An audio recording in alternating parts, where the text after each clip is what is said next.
Buenos días, profesor, buenos días, compañeros. El día de hoy mi grupo y yo expondremos acerca de la relación jurídica y representación procesal. Mi nombre es Peter Joe Collantes Vela, con código N00202059. Buenos días, profesor, buenos días, compañeros. El día de hoy mi grupo y yo expondremos acerca de la relación jurídica y representación procesal. Para empezar, ¿en qué consiste la relación jurídica procesal? Una de las teorías, la más aceptada, menciona que este es el vínculo que une entre sí a los sujetos de un proceso, sus facultades y deberes respecto de los diversos actos procesales. Asimismo, esta compone la fórmula mediante la cual se expresa la unidad y la identidad jurídica de este. Por otro lado, la relación jurídica procesal posee una forma triangular, y aquí se encuentra el juez, el demandante y el demandado. Por ende, se sobrevienen responsabilidades de carácter procesal para los tres. Ahora, ¿cuál es la finalidad que tiene esta relación? Básicamente la de resolver un conflicto de intereses con relevancia jurídica, a través de un tercero imparcial, en este caso el juez. El siguiente punto a tratar es la acumulación, el cual surge cuando existe una vinculación entre los elementos de las pretensiones, que son los sujetos, el petitorio y la causa de pedir. Cabe mencionar que según nuestro Código Procesal Civil, el artículo 84, este utiliza el término conexidad, y esto es la única diferencia que existe, ya que teóricamente es lo mismo. Ahora, la acumulación posee dos principales fundamentos, que son la economía procesal, el cual consiste en conseguir el mayor resultado con el mínimo de actividad de la administración jurídica, y por último, el evitar potenciales decisiones contradictorias sobre las diversas pretensiones.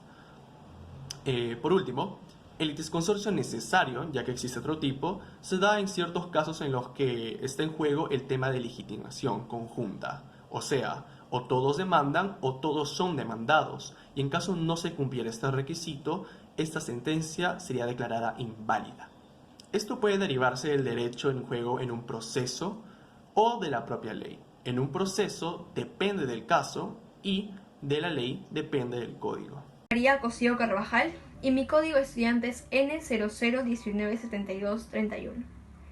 En la presente exposición, los puntos a explicar son la representación procesal, el apoderado judicial y las formalidades para el otorgamiento del poder. En primer lugar, ¿qué es la representación procesal en el Perú? La representación procesal se basa en que todo sujeto tiene la capacidad de comparecer por sí a un proceso o para conferir representación designando apoderado judicial. Es decir, que todo sujeto tiene la facultad de designar mediante un poder a un apoderado judicial para su representación. Las personas que pueden, y estas son personas que pueden disponer de derechos que en él se hacen valer, es decir, en el proceso, así como aquellas quienes la ley se lo faculte. Los demás deben comparecer por medio de representante legal. El segundo punto a exponer es el apoderado judicial. ¿Qué es el apoderado judicial? El apoderado judicial es el sujeto que tiene la capacidad y la facultad para comparecer por sí al proceso y disponer de los derechos que en él se discuten. En este caso se puede nombrar a uno o a más apoderados, y es importante recalcar que si son varios, lo serán indistintivamente y cada uno de ellos asume la responsabilidad por los actos procesales que realiza. Mi nombre es José Seiko Gaya Aurue, código de alumno N00203514. Hoy le hablaré sobre las facultades generales de representación. La representación judicial refiere a la facultad para actuar en juicio, como el demandante o como el demandado. En el acto de representación, el representante tiene ciertas atribuciones y potestades concedidas por el representado. La representación se otorga para todo el proceso, incluido la ejecución de la sentencia y cobro de costas. Al representante se le legitima para su intervención en el proceso y realización de todos los actos del mismo, a excepción de los actos que se requiera la intervención personal y directa del representado. Ahora le hablaré sobre las facultades especiales de representación. En este caso se requiere que el representante otorgue ciertas facultades especiales para realizar todos los actos de disposición de derechos sustantivos y para demandar, reconvenir, contestar demandas y para los demás que están expresados en la ley. El otorgamiento de facultades especiales se rige por el principio de literalidad. No se presume la existencia de facultades especiales no conferidas explícitamente. Ahora le hablaré sobre la representación judicial por abogado. El artículo 80 del Código Procesal Civil nos menciona que la representación judicial por abogado, esta nos dice que en el primer escrito que se presenta en el proceso, el interesado o su representante puede otorgar o delegar al abogado que lo autorice las facultades generales de representación, que se estipula en el artículo 74. Se debe designar el domicilio personal del representado, además de su declaración de estar instruido de la representación o delegación que se otorga. Muy buenas tardes a todos, mi nombre es Nayib Lucero Porras Gamarra y mi código es N0197280. El tema que explicaré a continuación será el de procuración oficiosa, la cual es la que realiza el procurador quien comparece en el proceso haciendo gestiones. Para ser un poco más específica, citaré el artículo 41 del Código Procesal Constitucional, el que menciona esta definición de procuración oficiosa más clara.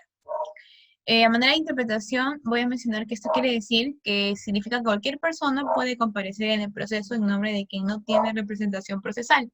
Sin embargo, existen dos requisitos. El primer requisito es en casos de que se encuentre imposibilitada la persona para interponer la demanda por sí misma, ya sea por atentado congruente contra la libertad individual o por razones de amenaza. Y el segundo requisito es en casos que el afectado se halle en posibilidad de hacerlo, que garantice su gestión, es decir, la demanda y la actividad procesal que será realizado por el procurador dentro de los 2 meses. Si no se ratifica, se da por concluido el proceso y si comparece el procurador sin rechazar la intervención oficiosa, se considerará tácitamente ratificado. Ahora, a continuación, el siguiente tema con el que voy a concluir esta exposición será la representación de intereses difusos. Estos son los bienes de inestimable valor patrimonial, en los cuales interesan a la sociedad en conjunto, como por ejemplo la defensa del medio ambiente, la defensa de los derechos del consumidor, los bienes, etc. Los legitimados son quienes pueden intervenir en el proceso en defensa de los intereses difusos, como por ejemplo el Ministerio Público, las asociaciones o instituciones sin fines de lucro. Respecto a la demanda, esa se publica en El Peruano y en otro diario de mayor circulación, una síntesis de este caso, la demanda. Y respecto a la sentencia, es que si esta no es apelada, se eleva en consulta superior jerárquico. La sentencia es firme, la sentencia firme es obligatoria y omnes, es decir, en frente de todos. Muchas gracias.